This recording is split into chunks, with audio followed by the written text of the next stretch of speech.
and welcome back to As If, reclaiming the chick flick. What? Like it's hard? Wow. That was a lot of pressure this time, doing the as if. And I don't know. Why don't you tell us? Yeah, I'd love to share. I don't know. I think it's just because today we are paying tribute to our namesake, Clueless. Dun, dun, dun. About damn time. I'm super stoked. I'm really ashamed that we went this long without doing it. For that, I sincerely apologize, but here we are, finally. We dropped the ball. Every week we're like, we want to do Clueless, and Una's like, yeah, she's been like a real hard ass about it. It's been really difficult for us, but you know, guys, we really got her to do it this week, so you should say thank you to me. Please do not paint me out to be a Clueless hater, because this is one of my favorite movies. I fucking love it. I will come for you. I will take no slander. She's shaking her head while saying this, and she has her fingers crossed. She's like, oh my god. Yeah, and we will not be releasing a video of this portion, so there's no proof. I wonder why. Before we get into the beautiful, wonderful, iconic film, shall we visit our Get to Know Us segment of the podcast? Yes. Learn some fun facts? Yeah, let's get into it. What's our question of the day? Our question of the day is, what's your favorite chip? This is a hard hitter. Oh, I have mine. Okay. Me too. It is a jalapeno cheddar Cheeto. And guess what, everyone? At the grocery store yesterday, I found a craft dinner situation in collaboration with Cheetos, and it's the jalapeno flavor. And I was looking at it, and this guy came up and he was like, really good find. So we both got them. We're having a little banter. Are you guys in love now? I think he had his girlfriend there, but like, who knows? But like, how do you know that was his girlfriend? Really good point. How do you know that wasn't his stepsister, huh? Oh my god. Well, as we know from Clueless, not gonna hold anything back, I guess. Yeah. Didn't stop Paul Rudd, so so true. Yeah. Okay. But you, Una? Mine is always all dressed Ruffles. I love a lot of chips, but that is my classic go-to. So good. Yeah, it's hard. I love so many kinds of chips, but my favorite will always be Miss Vicky's sweet chili sour cream. It's a really good choice. Love chip. It. Delicious. Also, special shout out to a new addition to the lineup of chips that are out there right now, the spicy dill pickle from Miss Vicky's. What? Very good. Well, I'm interested. So good. If Noah Angel is listening, I know he feels the same. But they're so good. I gotta try. New one on the scene. It does not sound like you don't like dill and you don't like spicy that much. No, so it sounds like a nightmare. They're pretty spicy too. Don't eat them then. I'm gonna give them a try at some point. Yeah, like sweet chili already makes my nose run. So yeah. I'm like on hot ones with those things. I'm like, give me the milk. Give me the milk. Give me the milk. We should do that on this. Judy. That's a crazy movie. Yeah. Renee Zellweger, amazing in it. Really the good. movie Oscar itself, winner in that. hard to say. You guys went to see that movie without me, so yeah. Did you ever watch it? No. Why would I? My best friend already saw it without me. Give me the milk. She goes, give me the milk. Anyway, that's all I want to see it now. Yeah, you'd like it. I don't like milk that much. No. It's pretty intense. Anyway. It's super about dairy. Anyway. Speaking of dairy. You know what rhymes with dairy? She calls herself a heifer. Oh yeah. She does. Yikes. That's true. Yikes. We'll get into that in that segment. Yeah. But why don't we talk about this beautiful, perfect, amazing, special movie? Yeah. I think we should. I think that's why we're here. Hear about it? You think? Yeah. Okay. Great. So, Clueless, it was made, or at least released in 1995. Written and directed by Amy Heckerling. Thank you, goddess. Thank you. I love you. Thank you, Amy. Everybody say thank you, Amy. Thank you, Amy. Thank you, Amy. Yep. Amy also directed the Clueless TV show and some episodes of the Carrie Diaries, among many other things. And she wrote and directed Look Who's Talking, the fabulous baby movies. Oh, wow. And Kelly, this one's for you. Oh, yeah. She wrote Vamps. I know. Which is a really weird, that movie's terrible, crazy. amazing vampire movie. Yeah. Clueless is loosely based off of Emma by Jane Austen, which I've never read, but I should read because my name is Emma. Yeah, you should. I really should. The costume design is by Mona May, who is a costume design legend. Literally there were so many credits that I wanted to put in, but I'll just name a few. Romeo and Michelle, Enchanted, Never Been Kissed, The Master of Disguise. Oh, I love that movie. And like so many Disney Channel original movies, including Lemonade Mouth, Wizards of Waverly Place, Xenon, and Stuck in the Suburbs, which is a really good movie. Wizards of Waverly Place, so she was the legend behind all of fucking Harper's wild outfits. I think she just did the movie. Okay, then I retract. Retract. Very good then. She's not very good. Then fuck her. Exactly. The production design is by Stephen J. Jordan, who did the Brady Bunch movie, Good Burger, Night at the Roxbury, Never Been Kissed, like a lot of SNL properties. And it's starring Alicia Silverstone, Stacey Dash, Brittany Murphy, Paul Rudd, and many, many others that are amazing and special and perfect. Also 81% on Rotten Tomatoes, budget of 12 million, and made 56.6 million. Is that our highest Rotten Tomatoes movie so far? I think it might be. I think it is. That's pretty good. This is like a pretty well movie, I'd say.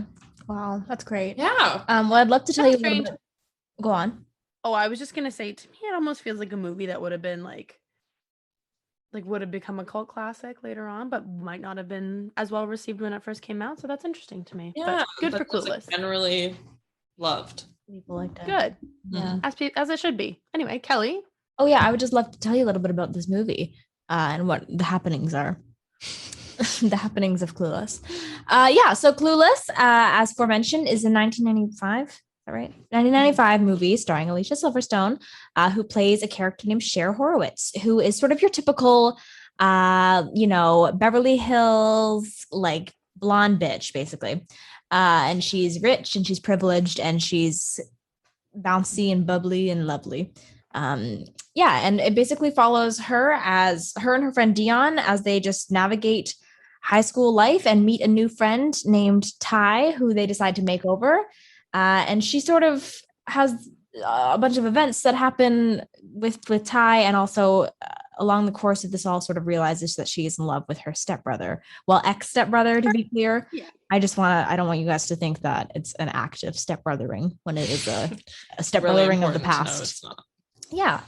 And yeah, basically there's fashion, there's fun, there's trauma. There's trauma. There's kisses. Not trauma. Drama. It's drama, though. I heard drama and I was robbed at gunpoint. You went with it. I was like, there is trauma. I don't think it's very traumatic. Very traumatic. The gunpoint, I guess. Actually, you know what? The gunpoint and she was sexually harassed all on the same night. So maybe she was so chill. She's like, thank you for my dress. Yeah. And I was like, girl, a lot worse happened. That's based on like something that happened to one of the writers or something. Oh my God. Or not happened to writers. It was like they heard it at a party. It was like a man, and he was married to this woman who was working in fashion or something. So she made her husband like dress up a lot and get into designer brands. And then he got robbed at gunpoint. And he was like, no, like it's Armani. I can't. And it was like not really because he was like a fashion guy. It was just he was like more scared of his wife. Oh my God. Like, scared I love that. It's like you don't understand. It's an Armani suit. Please. Love that. It's Armani. Oh wow. I just love this movie. I have a big question for everybody. Oh, okay. Starting off with a question. Has anybody read or consumed any version of the source material before, Emma? I have not. No. I own it. Oh, you do? I own the book. I sure have not read it. I own the book. I did watch the most recent one with Anya Taylor-Joy, and it was really good. And I actually, because I didn't really know the plot of Emma other than the fact that Clueless was the plot of Emma. So it was actually cool to watch Clueless again after watching that movie and kind of being able to compare it a bit more. You know what? I have read some of the book. I have it, and I once tried to read it, and I think I got like a couple chapters in and I was like bored. And I just didn't read it again.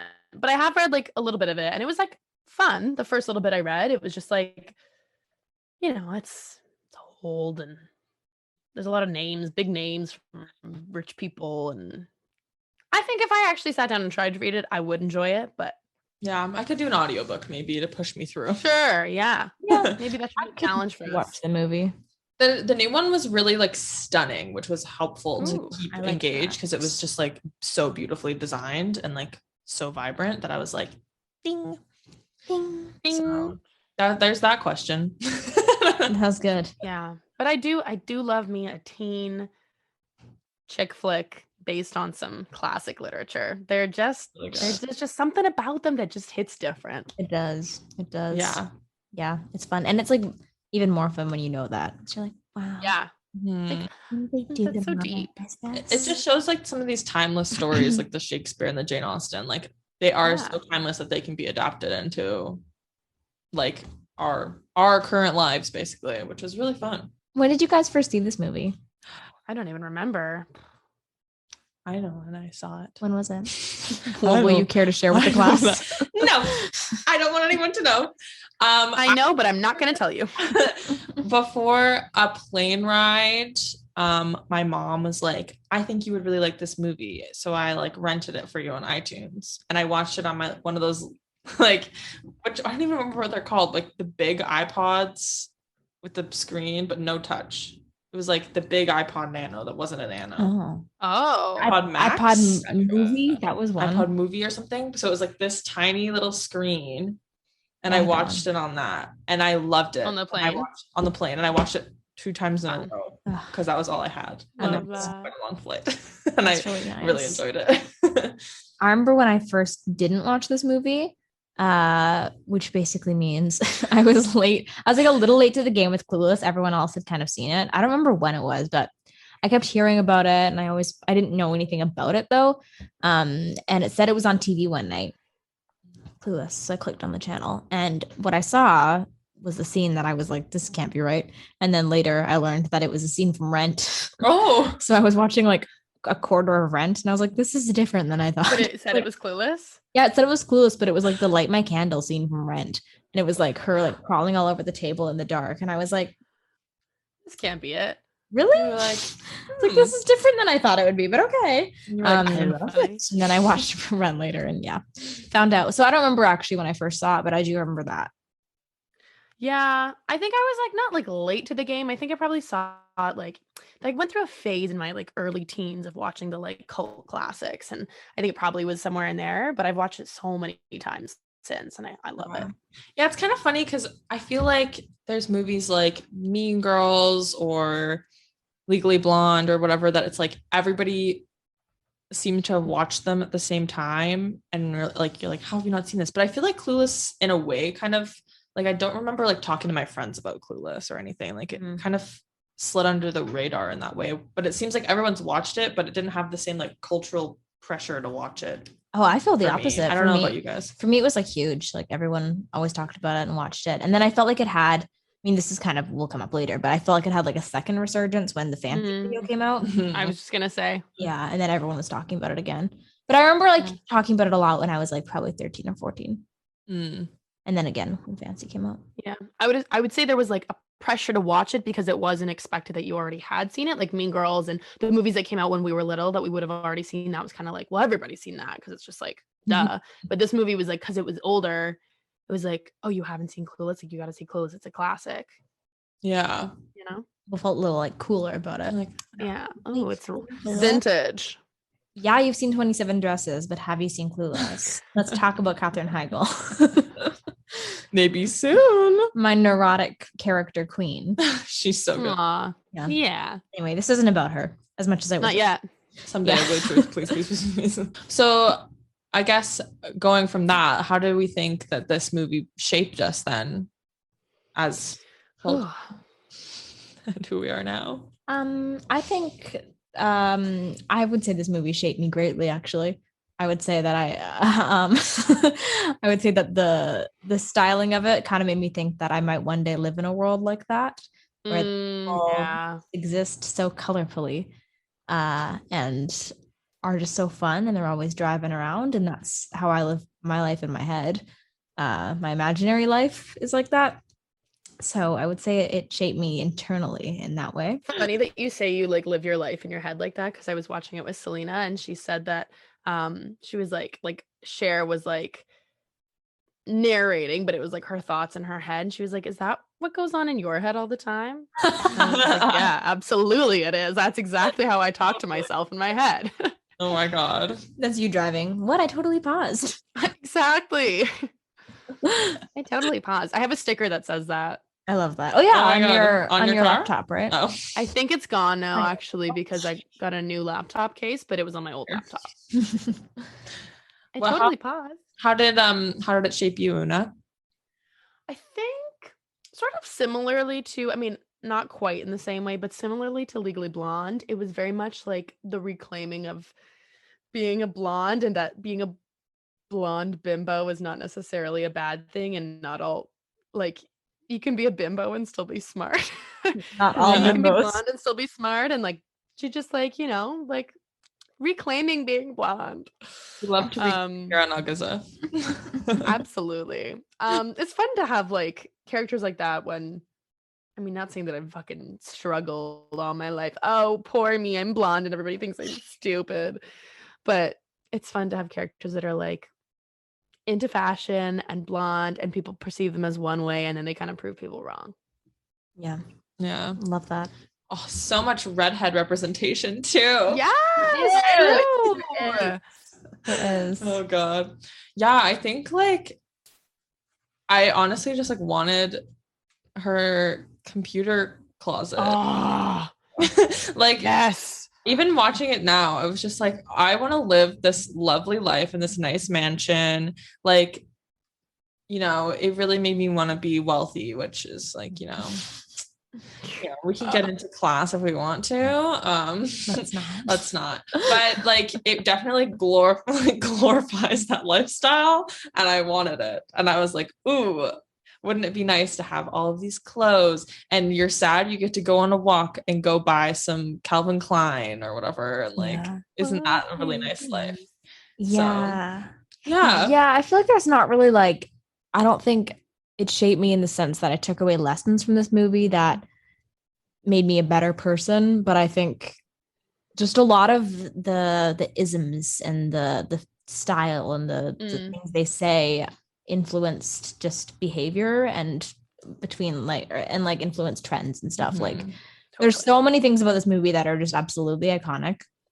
From the yellow outfit to like the ughasif to whatever. There's so much. So I think in a lot of ways it's just more like casual influence. And also I feel like it has like a decent amount of references to other like pop culture of the time, or like the politics of the time. So I feel like this movie also helped me like kind of become aware of like what the 90s were like, because there was a very big chunk of my childhood where anything in the past was like, that's so 90s, even though like it was probably like 70s or something. Right. And I feel like movies like this like kind of helped me like solidify like it is really a very good representation of like what teens were like at that time and what life was like. And like, I don't know, there's like a reference to like a space odyssey, and that's probably why I know what a space odyssey is. Like, right. Yeah.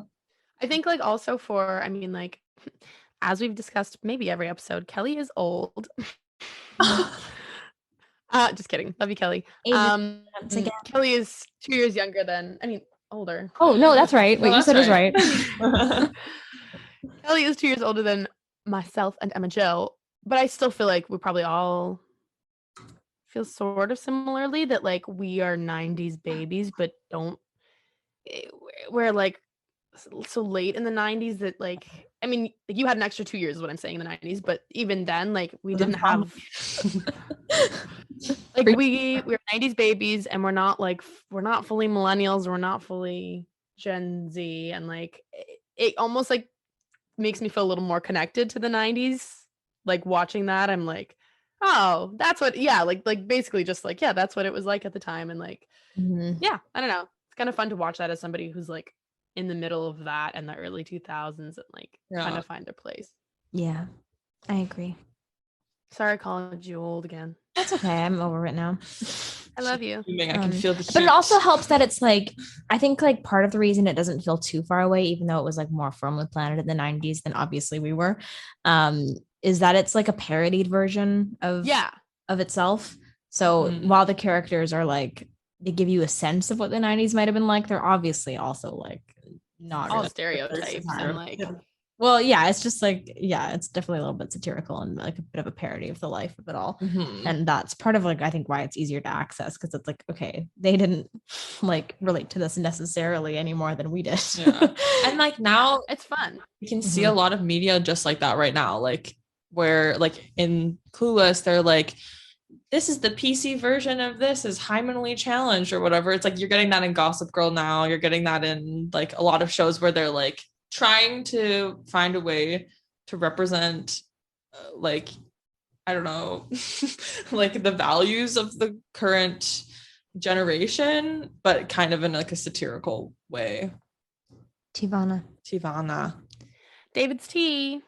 Will they sponsor us?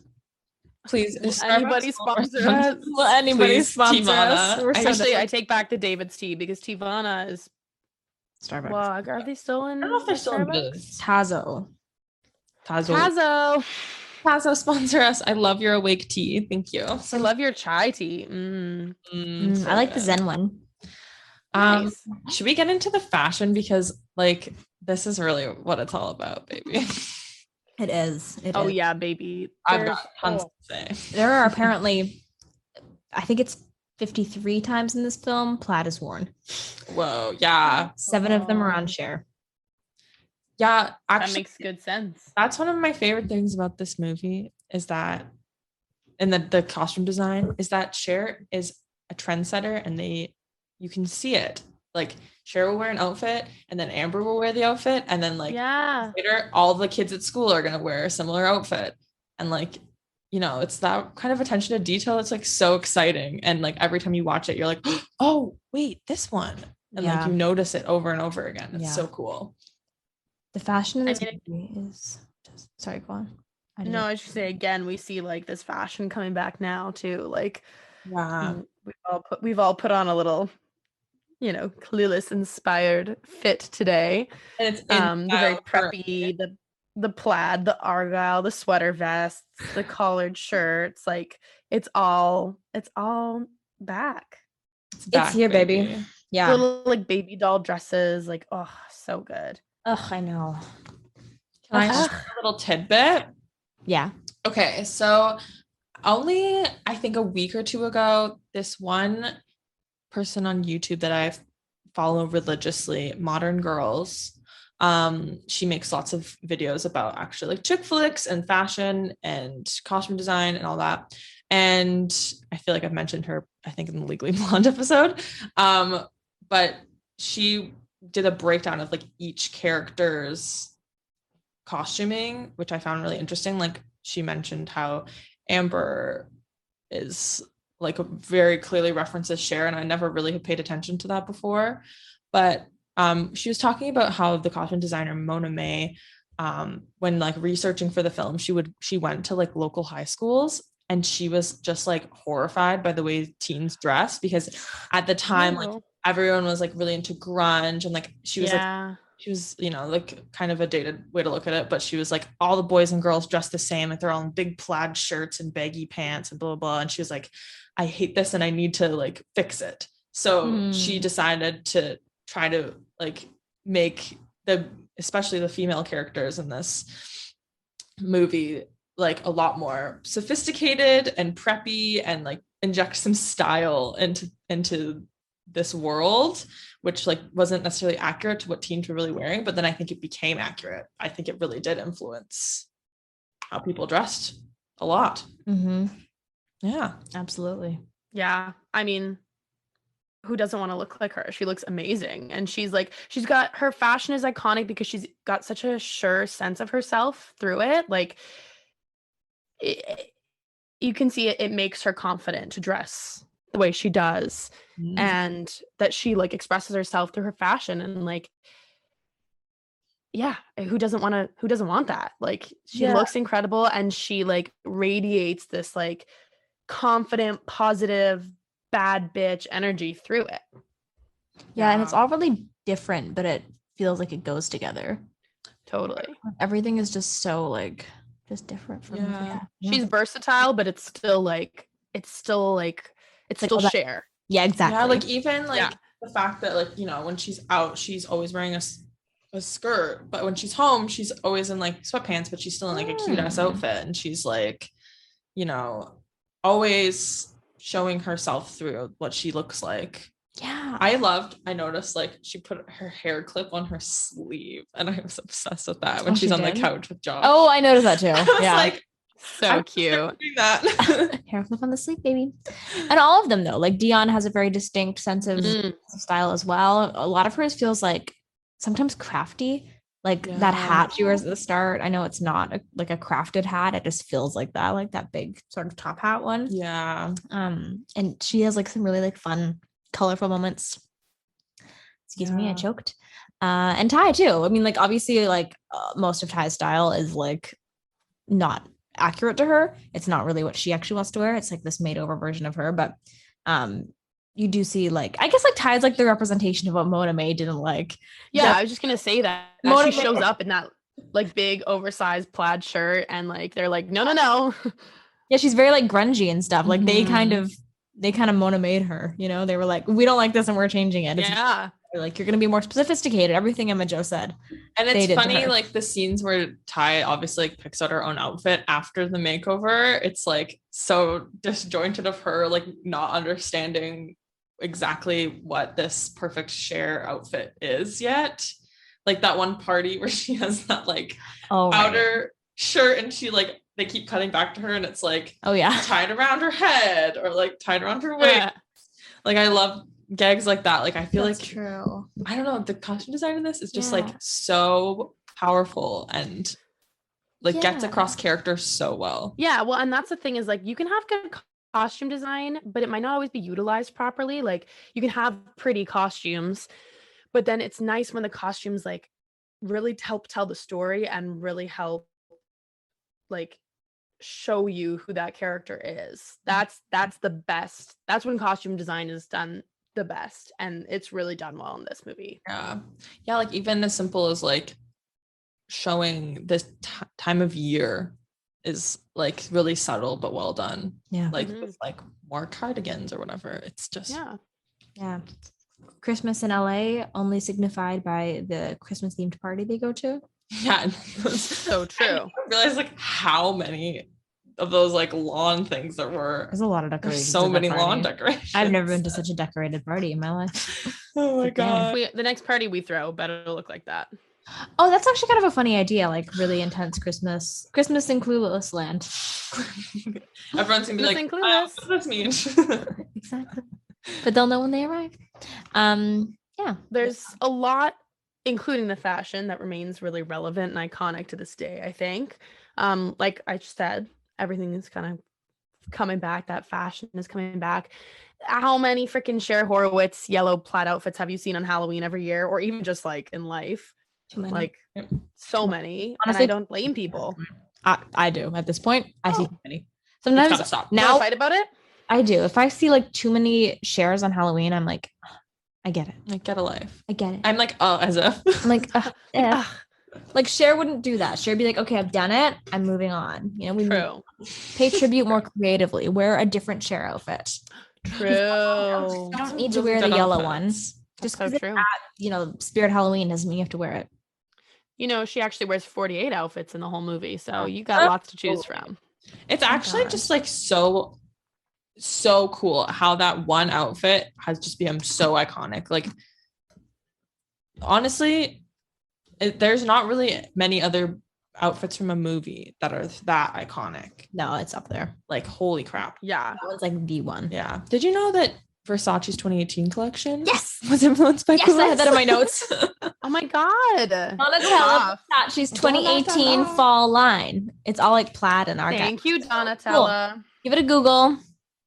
Maybe we'll post a picture of it on Twitter, huh? There's there's lots of like adaptations and things. There's like actually quite so many, quite a ton. There's Donatella's line is influenced. There's there was a TV show briefly which was in 96. Yeah, and it was originally pitched Clueless was originally pitched as a TV show, and then they decided to do it as a movie. I can't remember why. I read that somewhere.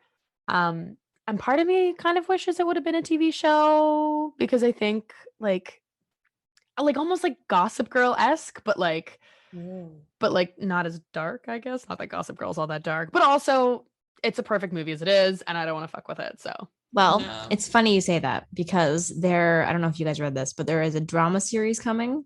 Yeah. I think it's of Clueless. No, it got canceled from a Oh. network and moved to a different Oh, network. So okay. it's still Is that coming. Peacock? And I'm just going to read you how it's been described so far. Wait. This is like an adaptation of Clueless. It's a Yeah. Clueless Oh, adaptation as a no. drama series in the vein of fucking Riverdale. I was gonna say not a river. I think it is. Here's how it's Seems like it. described.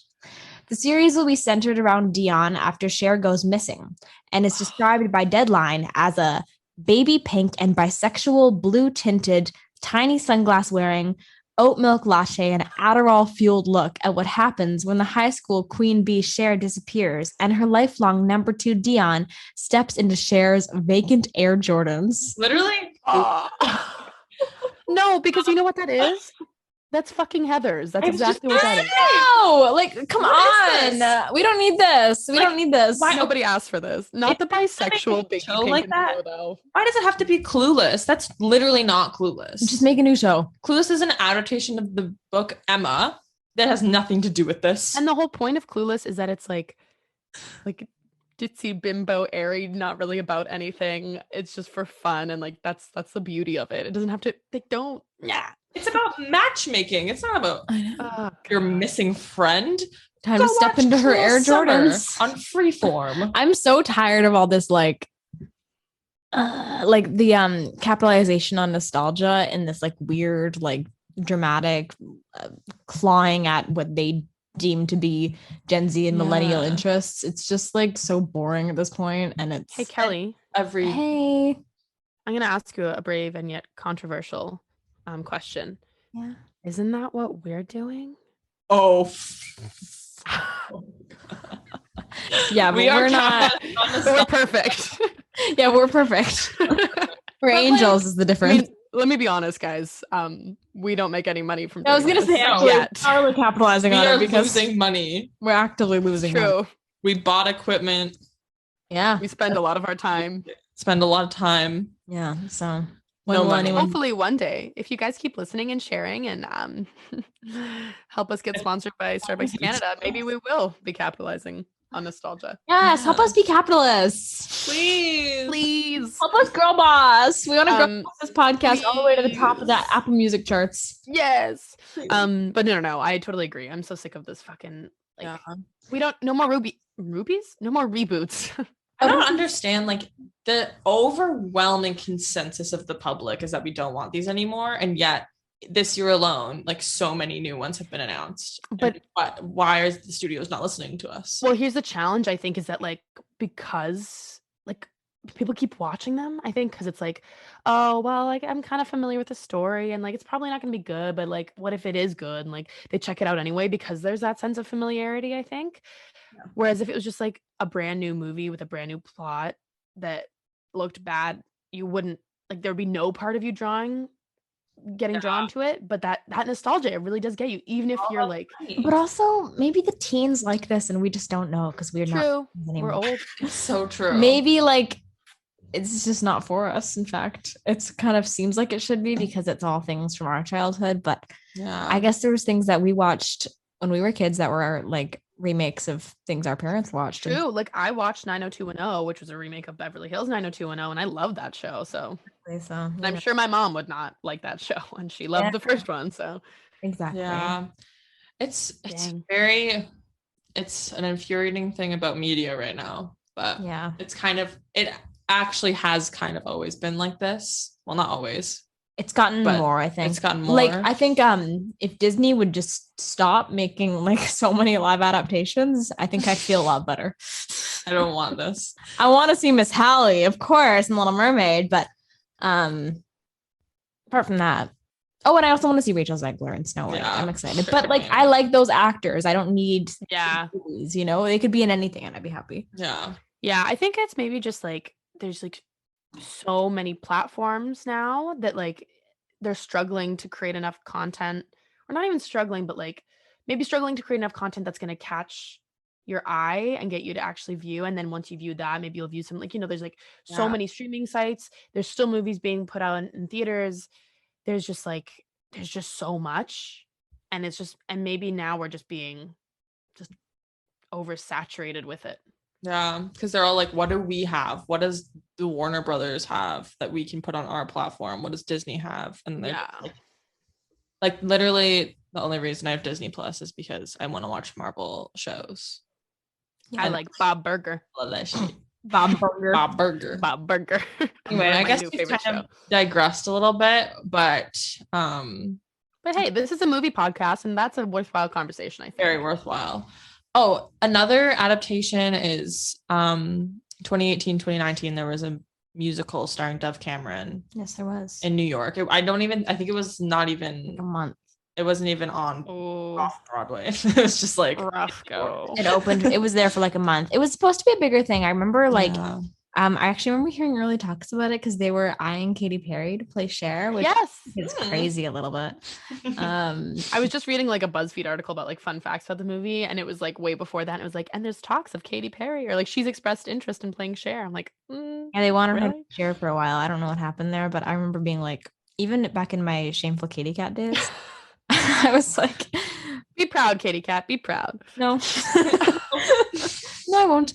Anyway, yeah, and then I feel like for me, like the most prominent like adaptation of this movie is Fancy by Iggy Azalea. I know we touched on it a little bit, but I remember when that came out, I was like, that stopped the world for a day. Yeah, she had a moment there, and I feel like that was like the first time I had seen a music video do that, like recreate. I think that was like the first one to notably do that I can think of. And then she's also done a recent one like a year ago or something that was Romeo and Michelle.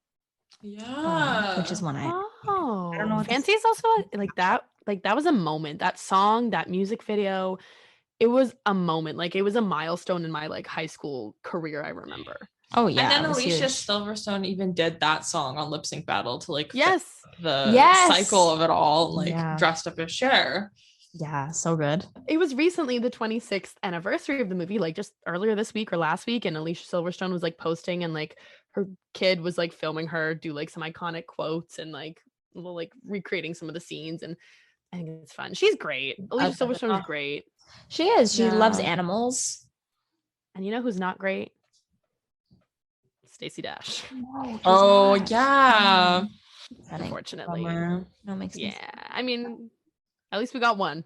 We got one. Yeah. And we have one angel. Disappointed us. Oh. I can't believe we've gone this far without mentioning. Oh, so true. I was going to be like, Noah, yeah. Our friend Noah Angel. No. The second shout out on this episode. He's going to love this. Oh, yeah. Wow. But yeah, Brittany Murphy. Head. Yeah. May she rest in peace. I think she would have had a very amazing career. I mean, she already did. She did, and she would have continued to, yeah. Very sad. I agree. But we have this movie to enjoy her in, and she lives on, and she's so funny in it, and she makes that comment about you're a virgin who can't drive, and she admitted that she was a virgin who couldn't drive at the time, and I like that. That's good to remember. One of many like amazing, like this movie is just so quotable. It's just oh my God, like so many more than I even realized that were even from this movie. Like so much slang. And Amy Heckerling, she said she like went around high schools and like listened to the way kids were talking, and like, but also like in her own life, whenever anyone said anything that was sort of like a slang term, even if it was original, she like took note of it, and she still continues that. She was like, I'm just fascinated with how people use the English language.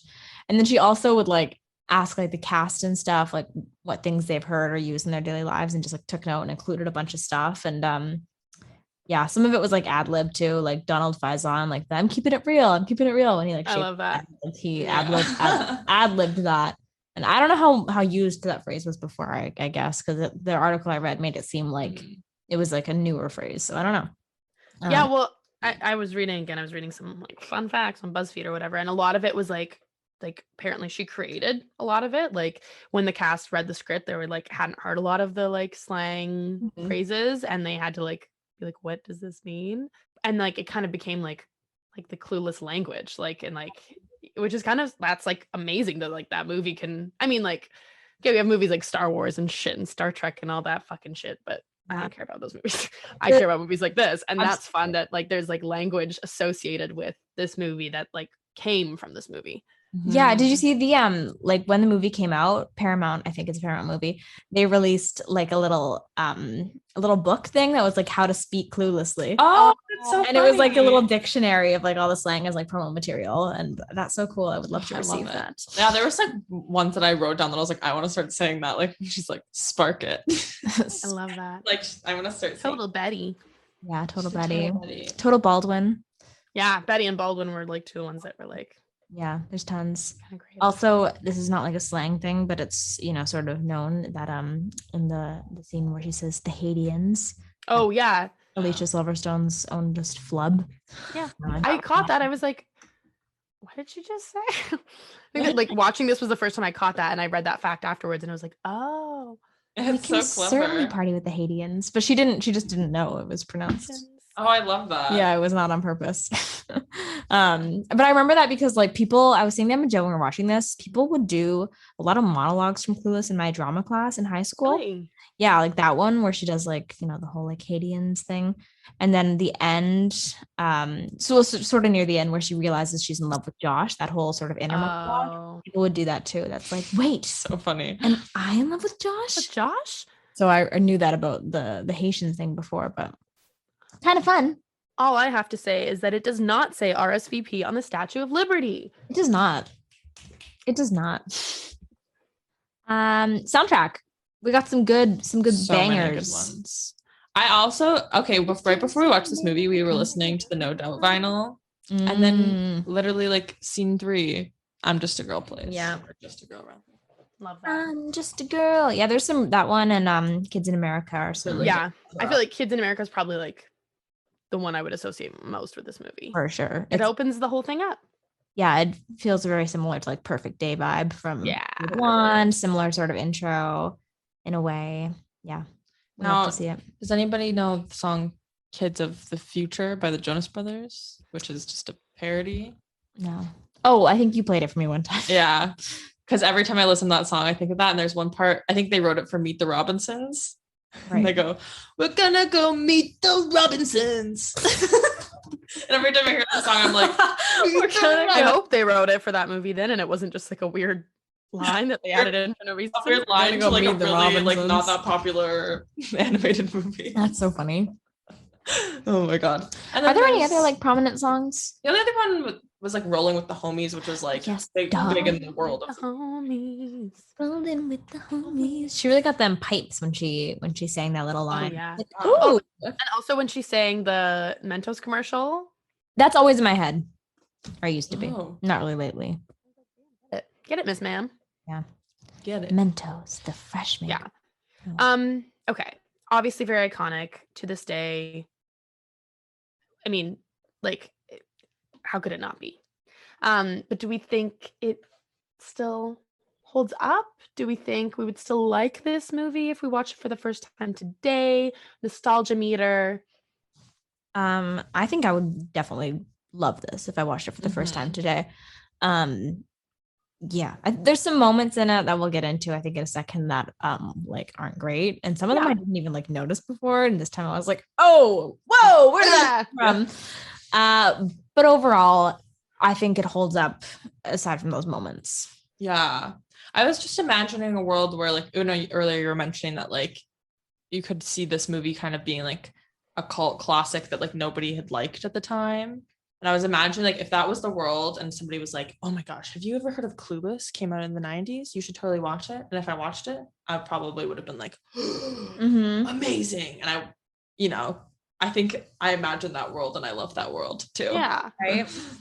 Well, yeah, I think we've said, like, I think the beauty of this movie is it's just kind of like, it's like, it feels like fluffy. Like it feels like just not that important. And like, that's why it's fun. It's like escapism and like, it's fun.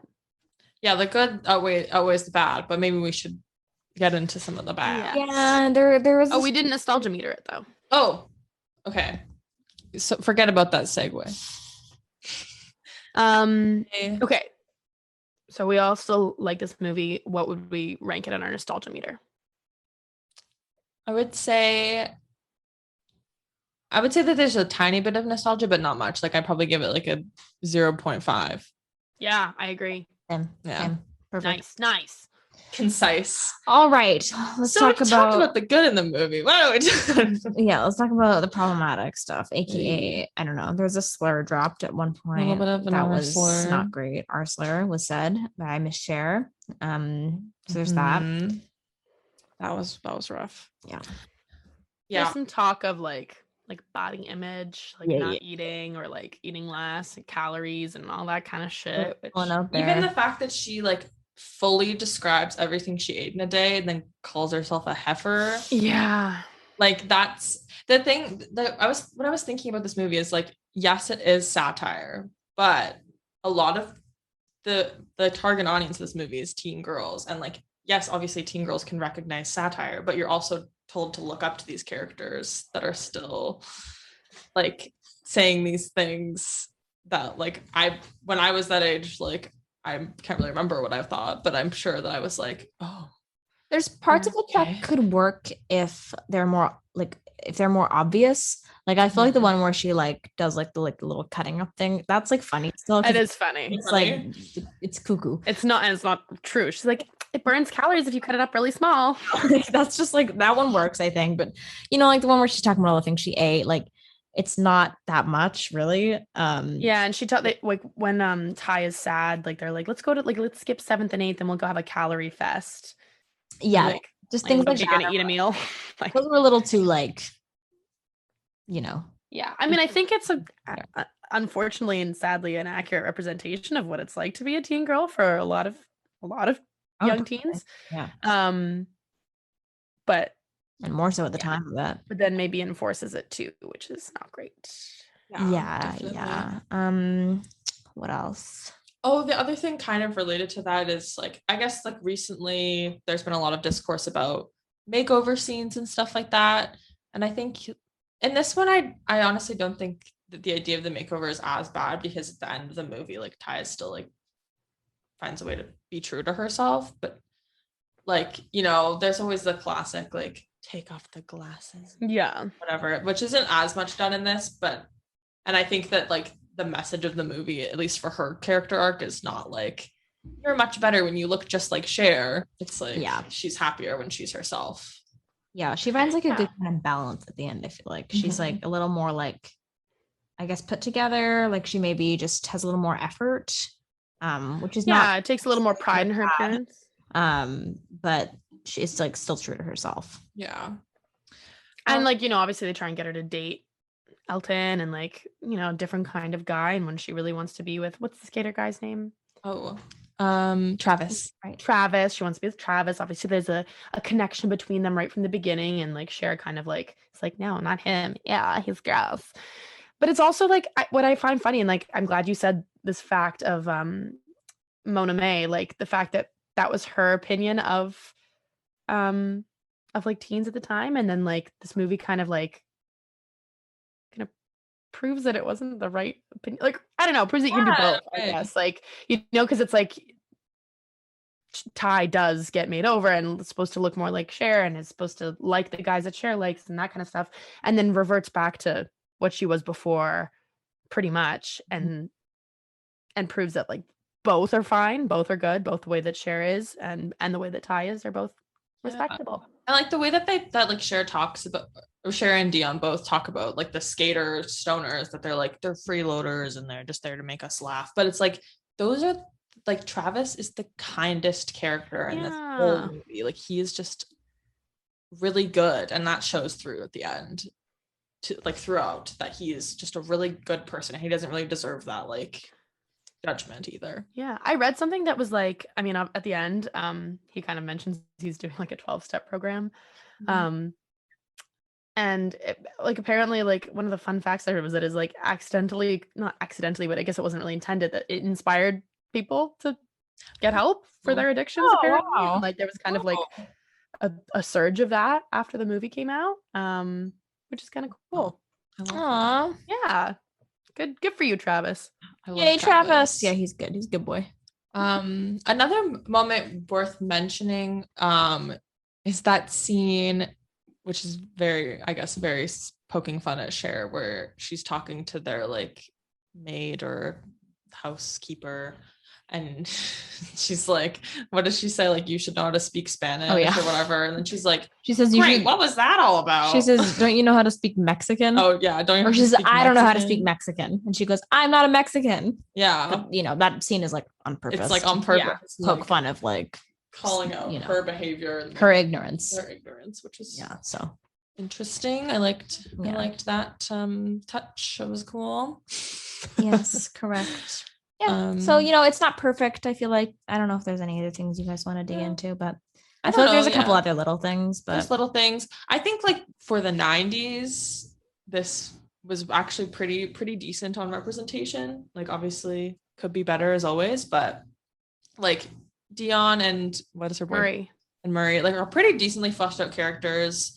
Obviously like there's characters like Summer who I honestly like never noticed before that I would have loved to see like more from, because apparently she was like in their friend group, she was in that photo shoot, but she's not really like in any like dialogue scene, stuff like that. But like it, you know, it's pretty good for the time. Definitely could be better. If it was made today, maybe some of those characters would be even more fleshed out, I think.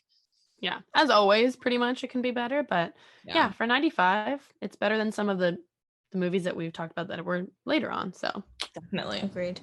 What about I was just gonna say there is like sexual harassment scene, trigger warning. Which is like she really just brushes it off, and we talked about that. She I feel like was the attitude though at the time was like things like we've started taking like this happens. Yeah, this is just something that happens.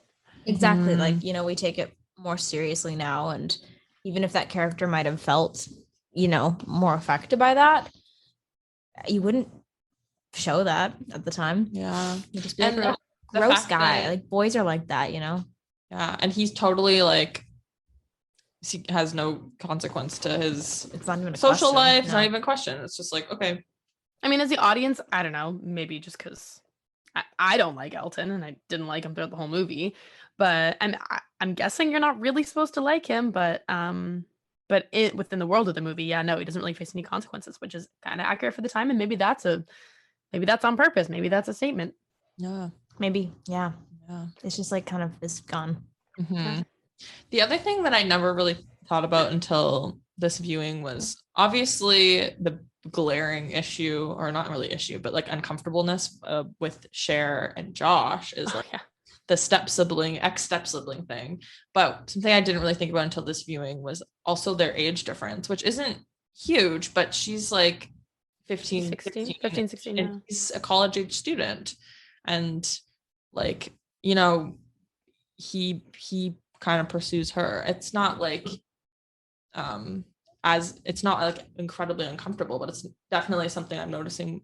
Like the education around like age of consent is getting a lot better now. So I think I realized that a lot more this viewing. Yeah. True. Yeah. I mean, I'm guessing that the whole him being her ex-stepbrother is like based in the literature of Emma. Yeah, it is. Because part of me was like, why the fuck did they make that the case? Like, but then I was like, oh yeah, and in that case, it's like, okay, cousins, well, in that, like, I'm pretty sure in the book they're cousins. I'm not. Maybe cousins would be worse because then you're actually related. I think so. So somehow siblings is better than ex-step siblings. This is like not totally wrong technically, but it's weird. I don't think as somebody who has an ex-stepbrother, I would not date him. Just putting that out there. I would feel very uncomfortable, especially because like the way that her dad talks about it, he's like, you divorce wives, you don't divorce children. So he still fully thinks of Josh as like his kid, basically. Exactly. Like, yeah. So, I mean, but I also like the storyline, and I know, like, together. He looks at her and then was pining. Like, it really makes my heart. They're just a good match. They're like, he teases her, and like they just kind of. He could be in Paul Rudd. I know. How did he get hotter? Like, he was cute there, but he is hot now. Good for him. Good for him. Way to go, Paul. All right, babes, hotties, cuties, sexies, dumb smexies, virgins who can't drive. Yeah. Would you like to quickly fire out our favorites of the I sure would. Yeah. Bam, Absolutely. bam. Let's go. Quick, Right, let's fire go. now. Okay, most iconic outfit is obviously Yellow plaid. the yellow Jean Paul Gaultier, which is I learned that's who made it. Oh, I didn't sorry, know. I dropped my stress apple on the ground. If anyone heard that. No. But like favorite. This is a really hard choice, and I've narrowed it down to two that I don't even know if they are my favorites, but I'm just gonna okay, the Calvin Klein dress, the little white dress, just beautiful. I would wear that, And then also there's like a green sort of cardigan sweater thing she wears that has like fuzzy sleeves. With, Hold on, find it. I love that one. I love that. I also had to narrow it down to two. I really love, like, as a cohesive costume design, the gym class outfits. Yes, are so good. Too. Scene is so aesthetically So good. pleasing. Like, all of them look amazing. And for some reason, I really love Cher's long white shirt. Me with too. the crop top over. Like, I think I would hate that on myself, but it looks really good on her. You know what? You should try it. I should try it. I don't have any long shirts anymore. You better get one. And my other one is the red party dress. I really, really love that. I love especially the straps. Yeah. Delia. I think she wears a lot of beautiful dresses. But I really like an outfit. I think some of my favorites are like more wintry, the plaid, the red plaid with the black beret. She's got the little dress, and then she's got the coat and like the knee-high black socks. I don't think they're boots, I think they're socks. She looks very like fall wintry and like love it. Oh, nice. And then I also really like the she has another red kind of outfit where she has a red plaid skirt and then a long button down with a little cropped red like sweater vest. Okay. I'll show you. It's literally right in front of me. There was an outfit that Dion wears that I really like. It's like when they're spying on oh my god, what's her name? I love that one. They're spying on like what's her name? The teacher lady. Mrs. Geist. Miss Geist, yeah. They're like spying on her, I think, and they're like outside the office, and she's wearing like that little like orange mini skirt. Yes. And she wears like this kind of fun red hat with like, black swirls on it or something. I like that outfit. Dion's got some really good outfits too. Yeah. Like I never even I was just like so focused on paying attention to Cher's outfits that I like. Yeah. Like Dion brings so many looks too. Oh yeah. Her party look too, I really like. Yeah. I also like I just like her in like the long shirts with the little like cropped sweaters. Oops. There we go. Yeah. Yeah. And like this like gauzy. Is that the one you meant? Is that the one you meant? No, I meant both. Oh, was that like the long white shirt when you went, Amajo? Oh no, the one from the No. Oh, I was thinking this one. Yeah. She meant the like long white t-shirt with the black. Yeah. Anyway, she wears a lot of like there's not to keep going. There's so many. She also wears that like little black sheer the blouse. Yeah, with like the sleeves. Yeah. This one. Quick fire. I know, but like, so I could totally see somebody wearing that today. I love her use of sheer over layers. Like when she's like gonna cover up for Calvin Klein, she just puts a sheer shirt. Yeah. So good. Okay. Best side character. I'm gonna go Dion. She's really like the sidekick. Yeah. And she's good and she's funny. And I like her relationship with Murray. It's funny. I also like Murray. Murray's really funny. Yeah. I also like Josh as a character. Yeah. I feel like I guess he's not a side character, but he's not my favorite guy, so I'm gonna have to mention him here. Sure. Yeah. I like the way that Dion takes no shit from Murray too. I know. Oh my god. I love watching her yell at him. It's so funny. I hate him all the time. Yeah. It's like it's her hair. What'd she say? Kmart or something? Kmart hair extension. Yeah. Yeah. I think Dion's great. Yeah. Agreed. Best guy. Travis. He's a good one. I actually wrote down Josh, but Josh is really good. But Travis also, yeah. I also really like her dad. Oh yeah. He's funny. Yeah. He is funny. I don't know if he's the best, but I like him. Yeah. He's a good dad, I think. Yeah, I agree. Worst guy, okay, there's like a really obvious one, Yeah. but I just want to preface this with that I forgot about him while I was writing this down. And I wrote down Christian just because I find him annoying. He is annoying. He's annoying, but Annoying. it's Eldon. Eldon's the worst guy. Yeah, of course. But both of them are obviously not great matches for Cher. No, Elton did Christian just makes assault her. Yeah, he's no good. He's the worst. Oh, you know who else is bad? The guy who robbed Cher. He's no good. Whatever his name is. He's no good. Yep. They let her keep the Elia. Yeah. Thank God. Favorite scene or moment? My God, this is hard. Yeah, but it is hard because, like this, like I said, the show. I mean, this movie is like a show. Yeah. So there's so many like separate little fun bits that happen. Right. I would say like one of the most memorable scenes to me is the scene where Dion's driving and they got on the freeway. Like it just really hit me this time. I was laughing my butt off at that. Aww. So chaotic, and I loved it. There's a lot of good montages too. Yeah. Which I like. I just like the aesthetic of it all and the music and like, I don't know. Fuck. The party scene is good and like the rolling with the homies is very classic and like that is a really good party scene. Yeah. It is. I really like it. Maybe I'll go with the party then. That's pretty fun. I honestly might go with the like scene where she has the internal monologue about being in love with Josh because I really like when the fountain like goes up and everything. Oh, that's true. That's really Talk about favorite shots. Yeah, that's a good shot. Is that your favorite shot? No. What's your favorite shot? Oh, but also I just want to give a special shout out to the opening like kind of sequence when she's getting ready and she's got the computer obviously that picks her outfit and like that is beautiful. Oh, and there's a moment where in one of the montages, I think, probably during the makeover, when they're going through her closet. And I just want to say Hannah Montana she must have stolen it from fucking Cher because Cher did it first. Absolutely. Never really noticed how similar they were, the like revolving. I kind of forgot she had a revolving closet. So good. I only really remembered the computer closet. Yeah. But whatever. My favorite shot is the like eye view of walking through the teacher's lounge. I just love it. Fun.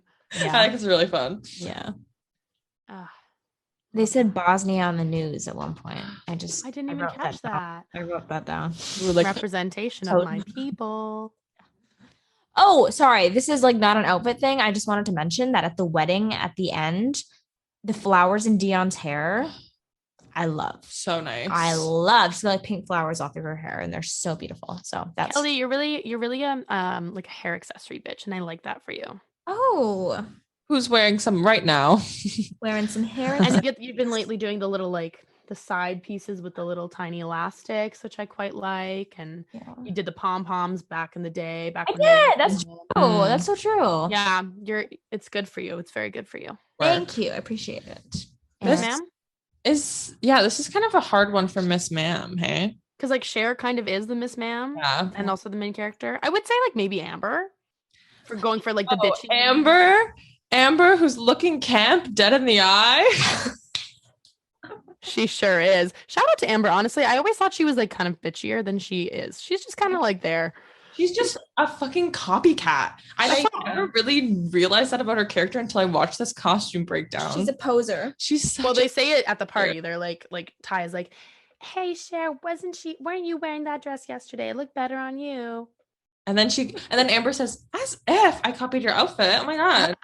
Even copies her fucking catchphrase. But honestly, like I cannot blame Miss Amber because if I went to school with Cher Horowitz, like I would fully be pulling an Amber. Yo, same. Yeah. But yeah, either Cher or her mom, who's not in the movie. Oh, who died in a routine liposuction? Miss Ma'am. I think I heard that for the first time this viewing, and I was like, oh. Yeah. Oh. Just a routine liposuction. I don't remember her. I like her big portrait. If I ever die, please get a big portrait of me and put it up in your homes. We've already started to have it been commissioned. Yeah. Are you predicting my death? Dun, dun, dun. Amazing. Okay, rom-com. Here we go. Rate the meet cute. We don't see it. We don't see it. The only like kind of meet cute is with Cher and Christian. She flips off the pen, and that was sly. Or like Miss Geist and Mr. Hall. They have their car talk. It's really cute. It's really nice. Yeah. Her reading the love note that Cher and Dion wrote, like that's really cute. Can I just smelling the flower? If I got a love note in public, I would be really scared to react. I know. Because I wouldn't want them to see me. Right. I'd be like, okay. Like, I'm not giving anyone the satisfaction of seeing me like this note. I'm gonna read this in the privacy of my own home. Activated. Yeah. I probably think it was a prank, actually. Get punked. Okay, babes. How hot is the love interest really? He's pretty hot. He's pretty hot. I'm a Paul Rudd enthusiast. He's a real Baldwin. He is. Oh, nice. Oh, nice. Although Baldwin, ew. Ugh. I like went to this like acting program in New York when I was like 16 or something, and he also went to that same place, and his photo was on the wall, and I was like, There's Paul. me and Paul in the hall walking through the wall. Paul in the hall. I do have to say though, in the scene where like they finally had their kiss, I've like feel like I've watched so much more Paul Rudd content than when I like the last couple times I watched Clueless, where I kind of saw too much Paul Ruddisms, and I was like, Oh, because interesting. he was kind of talking in a bit of a voice, Right. and I was like, He oh, does. and he's such a goofy guy. Yeah. He now. sort of plays the same character in everything he's in. He just kind of plays himself. Sometimes, Yeah. yeah. Josh has a funny character, you know, picking up on like some of the like how pretentious he is. Like some of the stuff I wouldn't have picked up on until after going to like theater school, like art school. No, I was gonna say, like, when I used to watch this, like when I was a teenager and stuff, I was like, this is an exaggeration. No, it's not. That's what men are like. That No. conversation with him and the girl in the car. Oh, I know. Been there. And I love that scene because Cher's like, no, it wasn't Hamlet, it was Polonius. Well, I think I remember Mel Gibson accurately. I love that because I'm like, I'd do that. I'd be that bitch. Totally. Yeah, love it. But he's super hot. 10 out of 10 for me. Yeah, he's one of the, I guess, but yeah. He's definitely one of the better ones. He and Channing Tatum are up there. Oh yeah. yeah, he's just so like. I would also like to say Travis is hot, and if anyone out there is like Travis, I want to date you. Thank you. You need a skater boy for her. I want You to do like as you've said before, you do like a guy that looks a little fucked up. Yeah, I don't think Travis looks fucked up. I think he looks sweet. I think he looks a little fucked up. A little rough around the edges. His He whole looks like he's character. well rested. I like by fucked up, I mean not well rested. I don't know if he looks well rested. I don't think he does. His whole thing looks is late and not. Yeah. Yeah, he's like supposed to be like high and like he's a little fucked up. All right. Well, That's his whole thing. yes, he's my type. Yeah. And that's great. The Hollywood version of it, but you know, like True. he's a little fucked up. He's Call cutie me. though. He's a cutie. He's not my type, but yeah. Yeah, same. Well, that's all the more for me. Exactly. Yeah. Enjoy. Here, Ben. Come over here. Is it realistic? Which conflict? Yeah. I don't know how well this applies. Yeah, there like kind of isn't one between them. The conflict is that they're like step siblings. Yeah, but like it's not even like a parent for most. No. Like it's like, oh, they're just step siblings, Yeah. and then it's suddenly like And not like suddenly, but in a nice way, like it's, you know, there's not too much like will they won't they, because they both realize their feelings pretty late in, so it's not like you have like too much of the like, oh, he's dating someone else, no, she's dating someone else. I'm kind of like that. It was like, okay, we're clearly gonna end up together. it's like they went through all this other stuff, and they're like, oh, we like each other, perfect. Yeah. Very It's satisfying. satisfying. Yeah. Nice. Mm-hmm. Yeah. So yeah. That was so yeah, yes, it is, because life is, I think, more like that more often than Yeah. not. Mm. Okay. Emma Joe. Who are we in this movie? This is hard. We say that every time, I think, but it's hard. Challenge. I think it's my least hard. Go on then. Okay. I think I'm Ty.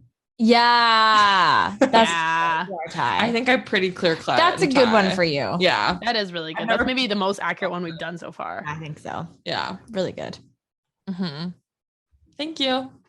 Nice. I just have to say that I wrote down that her birthday's in April. Cher's I also birthday's wrote in this April. So This looks so we funny. don't talk about Zodiac every time, but when we have something like that that's canonical, sometimes I'd like to explore that. Well, Cher is either an Aries or a Taurus, and And I think Ty's either a Taurus or a Gemini. Oh. I think Cher is a Taurus I think so too. And And Ty is a Gemini. I think so too. That makes sense. But they both sort of have Taurus traits. They do. Yeah. Well, then maybe Ty's on the cusp. If She you believe in the gives cusp. Gemini. Like she's given Gemini from her vibe. She is. Yeah. Yeah. And I'd like them to be different just for the sake of it. Mm-hmm. Anyway, that's that. Who are you, Una? Part of me wants to be Amber. I don't know why. Oh, All right. you have a bit. I could see a little bit of Amber. Yeah. I don't think you're entirely Amber. I don't know why. I really have no, nothing to back that up. I don't know why. Yeah. What do you think? I get it. I feel like in Not class totally, you would but- be like, I won't do this project if she didn't do the project. I think you would. Yeah, and I'd be like, what the fuck? That debate was bullshit. Like, she doesn't even know what the fuck she's doing. The student Kind of bitchy, but like, you don't hate her. But like, you like, no. Well. Yeah. But also like, I don't know. Yeah. Okay. So I think you're half Amber, and I think like maybe The dad. the dad. Kind of angry. Hey, I would just like to try. Like, I'm trying to like think of what kind of like if I were to distill Dion into like a characteristics, I can't do it. You know, like I'm trying to think like Dion's like a good friend. Yeah, I actually do kind of think I would be a little like Dion. She's kind of like takes no bullshit. Yeah, I was like, Isn't afraid of confrontation. Why? So yeah, She's funny. Funny, good Yeah. friend. Not afraid to like. Yeah, I don't know. Like this part of that felt right too. Stylish. Stylish. Popular. Thanks. Yeah, powerful in her relationship. Well, then why don't we all just be? Why doesn't Kelly just be Cher, and then we can be Cher, Dion, and Ty Perfect. for us? You are. I want to be. Yeah, I think. Well, I think like I'm not her, but I also am. You know? yeah. I think you're kind of in between Cher and Dion, also. Yeah. Mm. I'm like a share rising. You know? You're like Yeah. the scene where Sharon Dion are walking down the hall on the phone with each other. Yeah. Oh, that's you. That's your Yeah, inner monologue. That's true. That's true. Yeah. Definitely. I see that for you, for sure. Yeah. Great Good work, for us. everyone. So I just have one question, and that is this actually a good movie? No, I hated it. Yeah. That's why we named our podcast after it. I think this is really actually a very good movie. It doesn't really have like it has like a little bit of substance to it, but not a ton. But like that's kind of what I love about it. Well, and I think like the substance lies in the fact that it's a parody of itself. Like, you know what I mean? Like that's the substance, is that it's just supposed to be like Satirical. yeah, and like making light of itself.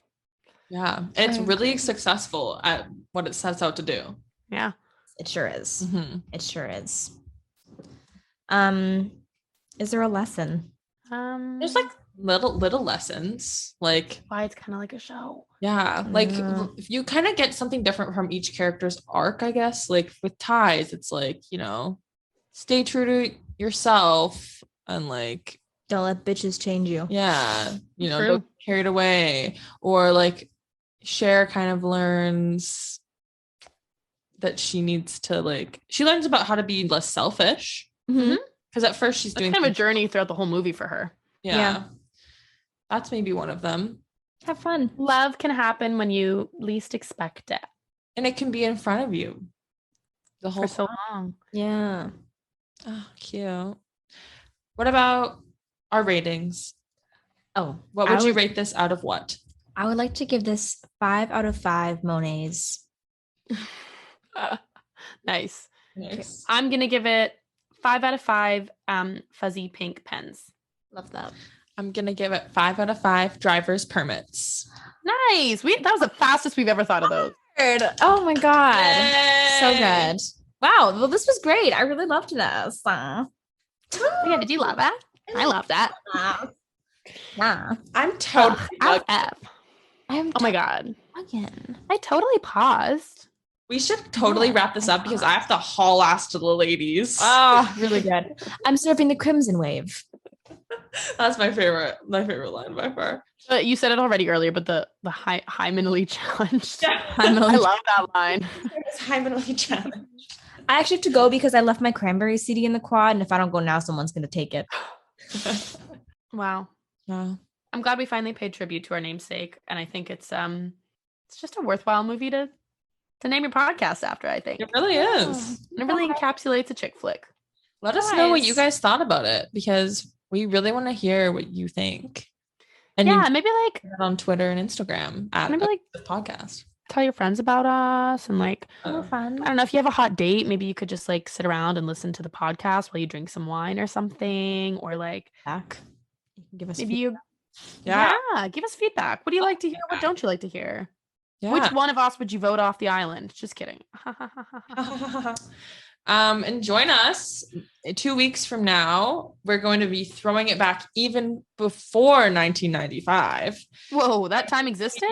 I know, right? Is that possible? People were alive back then? Was it all black and white? Nice. We're going to be watching a Molly Ringwald classic, John Hughes classic, 16 Candles, baby. Ooh, get ready for some discussion about bad things. Yeah. There's some real problematic stuff in there that It's gonna be a juicy one. So I can't wait. Please like us, follow us if you listen on Spotify or Apple Podcasts, review us on Apple Podcasts. Smooch us. Compliment us, flirt with us. But yeah, interact with us. Give us attention. Anyway, bye. I love you. XOXO. Kelly girl. Una girl. Emma Joe girl.